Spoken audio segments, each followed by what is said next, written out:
Continuando con nuestra serie dedicada a los clásicos, vamos a revisar un clásico cristiano.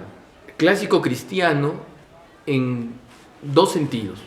Clásico, porque es un modelo, como hemos ya visto, ¿no? al revisar la definición de qué es lo que entendemos por clásico. Y también clásico cristiano porque es un libro perteneciente tanto a la antigüedad clásica como al mundo cristiano. Y este libro se titula La ciudad de Dios, o para ser exactos, los 15 libros sobre la ciudad de Dios, escritos por Aurelio Agustín. Aurelio Agustín era un rétor, un profesor de retórica, un profesor de ciencias de la comunicación, podríamos decir, aplicadas al foro público, nacido en Tagaste, en el norte de África, en el siglo IV después de Cristo. Aurelio Agustín es una figura que recibe una formación clásica, que vive muy cercano a las polémicas de su tiempo y que al final acaba convirtiéndose al cristianismo que era profesado por su madre, Mónica, y es ungido como obispo de Hipona, una ciudad al norte de África en la que muere. San Agustín es uno de los padres de Occidente, tanto así que algunos lo consideran como el inventor de la primera persona. ¿Por qué se dice que es el inventor de la primera persona? Porque es el primero en hacer uso de este estilo tan íntimo al contar su vida en las confesiones, mientras que otros textos autobiográficos o de memorias, como por ejemplo los comentarios a la guerra de las Galias de Julio César y otros, son en tercera persona todavía, ¿no? Entonces esto nos demuestra cómo la conciencia occidental va consolidándose. Pero el libro que nos va a traer, con el que vamos a reflexionar el día de hoy, es una suerte de enciclopedia de la concepción católica del mundo y de la historia. San Agustín empieza a escribir este libro a raíz de un hecho que ocurre en el 410 después de Cristo. Alarico, un rey godo, un bárbaro, ha tomado Roma.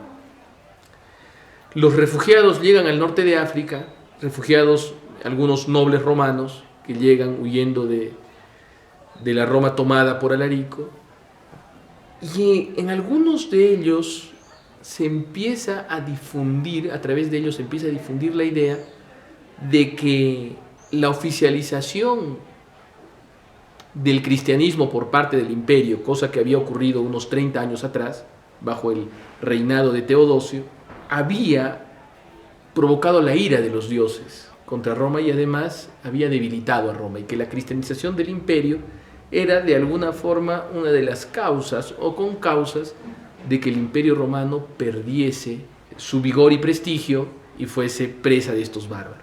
Entonces San Agustín trata de escribir en este libro una defensa de la ciudad de Dios contra sus calumniadores, es decir, una defensa de la iglesia. Pero la idea que él maneja de ciudad de Dios va un poco más allá de lo que podemos entender como una simple apología a la institución eclesiástica. La idea central de este libro es ofrecernos una explicación acerca de la historia. La historia, como sabemos, no había sido materia de reflexión por parte de los griegos y de los romanos en cuanto a filósofos, pues ellos se habían ocupado ya sea del cosmos o ya sea del hombre. Se habían ocupado de estudiar la fisis, la naturaleza, o de estudiar cómo uno podía ser virtuoso o cuál era el camino hacia el fin del hombre. Preocupaciones muy nobles, evidentemente, pero no se habían preocupado sobre la historia. La historia no tenía consistencia filosófica para el hombre clásico. En cambio, San Agustín trata de ofrecer una interpretación de la historia. ¿Por qué ocurren estos sucesos? ¿Por qué ocurren estas guerras? ¿Por qué pueblos son desplazados, son aniquilados, son destruidos? Y la explicación que él ofrece, que es la primera explicación de lo que podríamos denominar como filosofía de la historia, es la siguiente. Dos amores hicieron dos ciudades. El amor de Dios hasta el desprecio de uno mismo hizo la ciudad de Dios. Y el amor del hombre hasta el desprecio de Dios, hizo la ciudad del hombre, que al final es la ciudad de Satán, que es la Babilonia, ¿no? Entonces, ¿qué son estas dos ciudades? Son dos linajes de hombres, dos concepciones, y la historia no es más que la batalla a muerte entre estas dos concepciones, entre el amor a Dios y el amor al mundo. Y las dos ciudades están confundidas en la historia, incluso pueden estar confundidas dentro de la misma iglesia, como el trigo y la cizaña. Y al final de los tiempos serán separadas las dos ciudades, pero la historia no es más que la lucha entre estas dos ciudades. Pero hay otra idea interesante. San Agustín realiza una crítica a la concepción religiosa del paganismo, que no era un simple rendir culto a dioses tradicionales. Eso no era el paganismo en esencia. San Agustín debate en este libro con Varrón. ¿Y quién es Varrón? Varrón es un personaje romano que había escrito un libro llamado Antigüedades, ¿no? Antigüedades romanas. Y allí Varrón plantea la existencia de tres teologías. La teología mítica, que pertenece a los poetas, que es lo que nosotros conocemos como la mitología. La teología física, que es la teología de los filósofos, lo que nosotros ahora conocemos como metafísica. Y la teología civil, que es la que pertenece a los pueblos y específicamente a los príncipes de los pueblos. Entonces, ¿qué quiere decir esto? Que hay una teología literaria, es decir, la mitología, que no tiene un valor más que un valor literario tradicional, ¿no? Que es la que está en Homero, que es la que está en Hesíodo. Pero hay dos teologías que sí tienen un valor muy importante. La teología física, que es la idea que alcanzan de Dios los filósofos con el uso de su razón. Y la teología civil, que es más importante. Y la teología civil son los dioses que se establecen por razones políticas. Y esto nos revela el núcleo del paganismo del mundo clásico. El paganismo del mundo clásico no era un simple culto ingenuo donde la gente creía, por ejemplo, en Atenea, en que Atenea había existido y le rendía culto. No.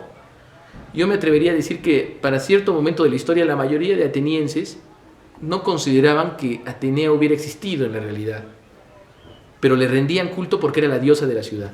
Entonces, los paganos adoraban a dioses que ellos mismos sabían que no eran verdaderos por razón de conveniencia política. Y ese es el núcleo del paganismo.